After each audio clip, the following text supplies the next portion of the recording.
7월이 한국 증시를 강타했습니다. 코스피는 7월 한 달 동안 22% 넘게 폭락했습니다. 마지막 날 역대 최대 폭의 반등세가 나왔는데도 이 정도였습니다. SK하이닉스는 사상 처음으로 상한가를 치고도 6월 고점 대비 60% 가까이 빠진 주가로 마감했습니다. 전 세계 반도체 주가가 7월 내내 함께 흔들렸지만요. 한국 두 대장주의 낙폭은 유독 과도했습니다. 가장 급하게 뛰어오른 만큼 조정을 거치는 수준을 넘어선 하락세였던 것만은 분명합니다. 이유로는 여러 가지가 꼽히고 있는데요. 그중에서도 한국 메모리 반도체가 지금 전 세계에서 누리고 있는 독과점적인 위상, 그러니까 한국 반도체의 펀더멘털이 흔들릴 수 있다는 가능성에 대한 공포, 이 폭탄이 이번 주 월요일에 동시에 터졌습니다. 중국입니다. 중국이 액침 DUV라는 장비를 자체 생산하기 시작했다. 그리고 드디어 증시에 입성한 CXMT, 창신 메모리가 상장 첫날 중국 본토 증시 시가총액 1위에 등극했다. 이 두 줄이 엮이면서 만들어낸 폭발력이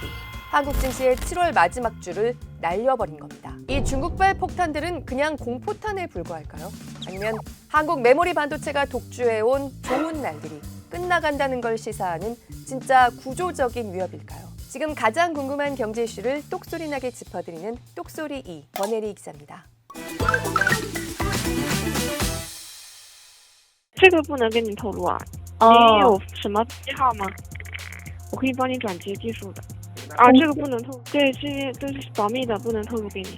제한된 접근이라도 허용하는 온라인 정보가 있는지조차 확인해 줄 수 없다. 이미 필요한 내선 번호를 알고 있는 관계자가 아닌 이상 더 이상 말을 붙이기 어려웠습니다. 중국 정부가 소유한 기업인 아이숑나 전자기술그룹, 액침 DUV 노광 장비를 양산하기 시작했다는 미국 매체의 보도가 나온 바로 그 회사입니다. 액침 DUV가 도대체 뭐길래 이 뉴스가 나오자마자 7월 마지막 주에 삼전닉스의 주가가 짓눌리기 시작한 걸까? 한마디로요. 지금까지는 바로 이 장비를 구하지 못해서 중국의 메모리 반도체 기업들이 삼전닉스 가까이 오는 것조차 불가능했기 때문입니다. 그런데 중국이 한국 반도체를 추격하는 길에 놓여있던 가장 큰 병목을 자체적으로 국산화로 해결하고 있다고? 그러면 이제 삼전닉스의 시장 지배력은 몇 년 안 남은 거 아니야? 이렇게 해석되는 뉴스가 나온 겁니다. 잠시 후에 좀 더 말씀드리겠지만요. 이번 주 삼전닉스에는 사실 악재가 여럿 더 있었습니다. 하지만 무엇보다도 바로 이렇게 삼전닉스 두 기업의 희소 가치가 흔들릴 수 있다는 소식이 나왔기 때문에 이번 주 한국 반도체 폭락의 도미노가 시작됐던 겁니다. 잠시 뒤에 말씀드릴 창신 메모리의 증시 대비도 이 다음 문제였습니다. 노광 장비는요, 한마디로 프린터입니다. 이 장비가 쏘는 빛이 마치 펜처럼 지금 보시는 웨이퍼, 원반 위에 반도체 회로를 그립니다. 반도체 제조에서 가장 핵심적인 공정 중에 하나입니다. 그리고 전 세계에서 고사양 반도체 제조에 쓰이는 노광 장비를 만들 수 있는 회사는 지금까지 오직 한 곳, 네덜란드의 ASML 뿐이었습니다. 반도체 공급망은 독과점 승자 몇 개 기업으로 이루어져 있죠. 하지만 그중에서 진짜로 대체 가능성이 단 1도 보이지 않았던 회사라고 하면 엔비디아도 TSMC도 삼전닉스도 아니고요. 바로 이 회사 ASML이었습니다. 가장 발달한 노광 장비인 EUV, 극자외선 노광 시스템은 전 세계에서 오직 ASML만 만들 수 있고요. EUV 바로 다음 급이 이번에 중국이 자체 양산을 시작했다는 액침 DUV인데요. DUV는 빛의 그 펜촉이 EUV보다 투박합니다. 그래서 EUV처럼 정교하게 반도체 회로를 한 번에 그리진 못하지만요. 액침, 물에 담그는 겁니다. 극단적으로 맑은 물을 웨이퍼 위에 올려서 빛이 더 효과적으로 모이게 해서 해상도를 높였습니다. 기존에 물을 쓰지 않았던 드라이, 건식 DUV보다 첨단 제품이고요. 최고급 반도체 제조에 EUV와 함께 두루 쓰입니다. 그리고 이 액침 DUV도 전 세계 97%를 ASML이 만듭니다. 일본의 니콘도 좀 만들지만요. 사실상 고사양 제품은 ASML의 전유물입니다. 그래서 7년 전인 2019년입니다. 트럼프 1기에 미국이 중국의 반도체 굴기, 반도체 발전을 더 이상 내버려두면 안 되겠다고 처음 판단했을 때 바로 이 ASML 장비의 중국 수출부터 막기 시작했습니다. ASML 장비 없이는 어차피 중국 반도체가 여기서 더 못 올라간다. 정확한 병목을 찾은 거죠. 근데 ASML, 니네 그 독점 장비 만드는데 우리 미국의 특허 기술도 들어가잖아. 그러니까 니네 네덜란드 회사긴 하지만 미국이 팔지 말라고 하면 중국에 못 파는 거야. 이렇게 차단하기 시작한 겁니다.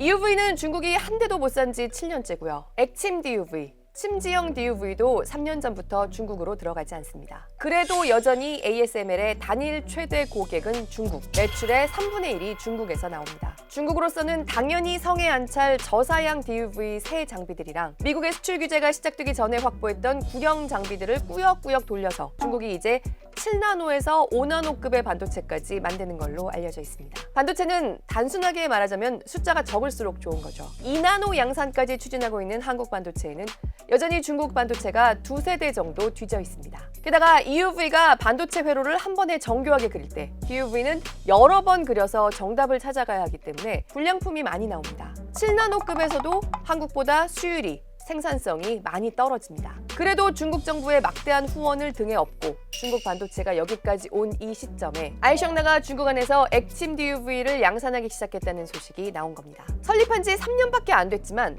갑자기 하늘에서 떨어진 회사가 아닙니다. 미국이 자기들의 발전 속도를 빨리 찾아내지 못하도록 숨기 위해서 일종의 회사 이름 택가리로 탄생한 회사. 기존에 관련 장비를 연구해오던 중국 회사들의 노하우를 이어받은 신생 국유 기업이 ASML의 전유물이었던 준첨단 제조 장비 양산에 성공했던 겁니다. 아이숑나는 올해 5대를 양산하는 게 목표, 확정도 아니고 목표로 알려져 있습니다. We know it's a Shanghai-based firm that is apparently planning to produce 5 of these machines this year and 20 by next year. So this is a pretty fast scaling up. 연간 5대도 양산이냐? 이 장비는 그렇게 말해줄 수 있긴 합니다. 이 반도체 회로 프린터로 전 세계를 독점한 ASML도요. 작년에 EUV, DUV 모두 합쳐서 327대를 만드는데 그쳤습니다. EUV는 한 대에 5천억 원이 넘고요. 액침 DUV도 1,500억 원 안팎 정도 하는 장비입니다. 이런 걸 올해 5대, 내년에 20대를 중국이 만들어낸다. 물론 이것만 갖고는 반도체 공장 반의 반개도 못 돌립니다. 하지만 그 뒤엔 어떻게 될까요?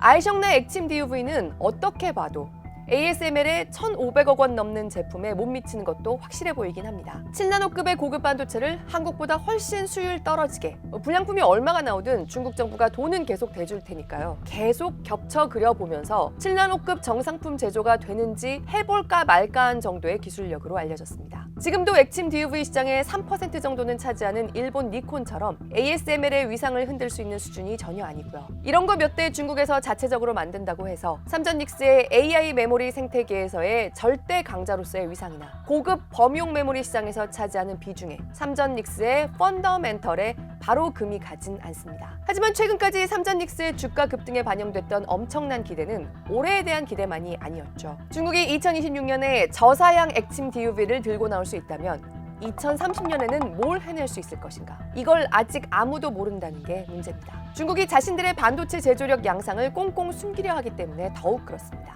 한국을 따라는 올 건데 수십 년은 뒤처져 있을 수준인지 아니면 이러다 10년 안에 근처까지 오겠다 싶은지 여기에 대한 물음표가 생기자 다른 악재들에 겹쳐서 삼전닉스를 팔자는 분위기가 커진 겁니다. 여기에 이번 주 월요일 창신메모리의 중국 본토 상장이 겹쳤습니다. 창신메모리의 존재감은 기존에도 상당했지만요. 이제 본격 질주를 시작하는 걸까? 중국의 액침 DUV 국산화 소식이 창신메모리가 상장된 날 중국 국경 밖으로 흘러나온 건 우연일까? 창신메모리는요. 무엇보다도 올해 삼전닉스에 쏟아진 기대의 핵심. 메모리 반도체 수요는 이제 사이클을 벗어나서 지속적으로 뜨거울 것이다. 메모리 반도체는 이제 그냥 엄청 비싸고 장기 계약을 해야 구하는 제품이다. 이 기대감을 흔들었습니다. 우리나라가 지금 반도체를 가장 많이 수출하는 나라가 어딜까요? 여전히 중국입니다. 매출액 기준으로 한국 반도체 수출의 30%는 여전히 중국 본토로 가고요. 홍콩으로의 수출까지 합치면 45%가 중국으로 향합니다. 최첨단 AI 메모리, HBM이 포함되는 대만으로의 수출, 올해 상반기에도 전체 반도체 수출에서 차지한 비중이 14% 정도였습니다. 삼전닉스가 중국에는 최첨단 AI 메모리 반도체를 전혀 팔지 않는데도 여전히 돈은 중국에서 벌고 있다는 얘기입니다. 올 상반기 삼전닉스의 주가가 폭발한 건요. AI 메모리 때문만이 아니었죠. 전에도 한번 말씀드렸지만 삼전닉스가 AI 메모리 HBM에 집중하느라 범용 메모리를 만들 여력이 줄어들었고요. 그러자 언제나 어디에나 필요한 범용 메모리 반도체를 달라고 전 세계가 아우성쳤습니다. 똑같은 범용 디램, 낸드 플래시를 만드는데 가격이 1년 만에 10배에서 12배까지도 치솟으면서 삼성전자와 SK하이닉스의 영업이익률이 제조업에서 말도 안 되는 숫자까지 치솟았고요. 주가도 장밋빛 전망을 그리며 함께 뛴 겁니다. 그런데 중국의 창신 메모리나 양쯔 메모리 같은 기업들이 HBM까지는 갈 것도 없이 삼전닉스의 범용 메모리를 비슷하게 그것도 많이 만들어내면 어떻게 될까요? Of course, the fourth largest maker of DRAM chips here. Really, Beijing's best hope of China reducing its dependence on foreign suppliers here in areas like DRAM, HBM. 안 그래도 AI 붐은 중국 메모리 반도체 기업들에게 엄청난 기회를 가져다 줬습니다. 기존 고객들에게 범용 메모리를 전처럼 댈 여력이 없는 삼전 닉스의 공백을 빠르게 파고들었고요. 중국 정부는 조금 질이 떨어지는 것 같아도 창신 메모리랑 양쯔 메모리의 제품을 쓰라고 자국 기업들에게 종용하고 있습니다. 미국 기업들마저 기회만 있으면 중국 반도체 이용을 늘리려고 합니다. 애플이 요새 미국 정부의 로비 열심히 한다는 얘기 들어보셨을 겁니다. 삼전 닉스랑 마이크론의 반도체는 이제 비싸서 못 사겠고 중국 창신 메모리랑 양쯔 메모리의 반도체 제품들도 사게 해줘 이러고 있죠. 창신 메모리는 지난해 초까지만 해도 전 세계 D램 시장에서 3%를 차지하는데 그쳤지만요. 1년 만에 8%의 비중으로 올라섰습니다. 삼전 닉스를 따르는 메모리 만년 3위, 미국 마이크론을 2030년까지 제치는 게 목표란 얘기까지 나옵니다. 창신 메모리는 이번 주 초에 중국의 나스닥이라고 할 수 있는 과창판에 상장되자마자 공모가의 5배가량 튀어올랐습니다. 바로 중국 본토 증시 시총 1위에 등극했습니다. 애초에 공모가가 너무 낮았고요. 일론 머스크의 스페이스X처럼 전체 주식 중에 이번 상장으로 유통된 지분이 너무 적었다. 6%밖에 안 된다. 그런 희소성도 있긴 했지만요.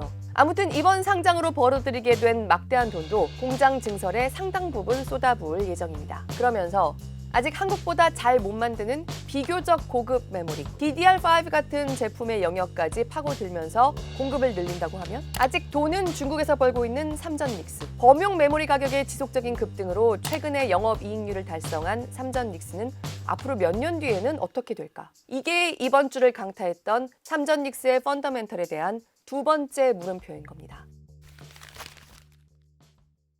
사실 이번 주에 나온 SK하이닉스의 2분기 실적과 삼성전자의 컨퍼런스 콜을 봐도요. 이 두 회사의 펀더멘털이 훼손되고 있다는 증거는 안 보입니다. SK하이닉스가 말도 안 되게 좋은 실적을 내긴 했지만요. 시장의 사전 컨센서스, 예상보다 매출액이 적었던 거는 사실이긴 합니다. 하지만 이건 역설적으로요. SK하이닉스가 지금 장기 계약을 많이 하고 있다 보니까 지금 치솟아 있는 반도체 현물가보다 조금 낮춰서 계약을 해준 면이 있었기 때문입니다. 5년 계약을 한다고 하면 지금 당장 눈앞의 가격보다는 좀 깎아줘야죠. 메모리 반도체가 사이클 산업을 벗어나는 과정이라는 겁니다. 7월 중순에 공개돼 세상을 경악시켰던 중국의 AI, 키미3도요. 오픈 AI나 엔스로픽은 열받을만 하지만요. 메모리 반도체 회사 입장에서는 나쁘지 않다. AI 메모리 수요를 오히려 키울 거라는 게 대체적인 시각입니다. 삼성전자와 SK하이닉스의 주가가 7월 내내 거의 매일 사이드카를 탔던 건 단일 종목 2배 레버리지 상품이 반도체로 절반이 차 있는 한국 증시를 쥐고 흔들었기 때문이란 건 오늘은 한 번 더 말씀드리지 않겠습니다. 지금 금융당국이 총량 규제 같은 보완책을 뒤늦게 내놓고 있죠. 그리고 우리 시간 30일 목요일 새벽에 기준금리를 동결한 미국이 9월에 설사 금리를 올린다고 해도요. 지금의 금리 불안이 이어진다고 해도 미국 빅테크들은 AI 경쟁을 멈추지 못할 것도 분명해 보입니다. 이 회사들의 현금이 빠듯해지면서 언제까지 이들이 경쟁을 계속할 수 있을까? 이게 7월 시장에서 반도체 주가를 끌어내린 가장 큰 이유 중에 하나였지만요. 아무튼 이 경쟁이 조만간 멈춘다는 사인은 아직 어디에서도 안 보인다는 겁니다. 그런데 중국에서 7월 마지막 주 초에 날아온 아이셩나와 창신 메모리의 존재감은 한국 반도체의 펀더멘털이 추격당하고 있다는 걸 새삼 확인시켜줬습니다. 추격자가 아직은 저 멀리에 있습니다.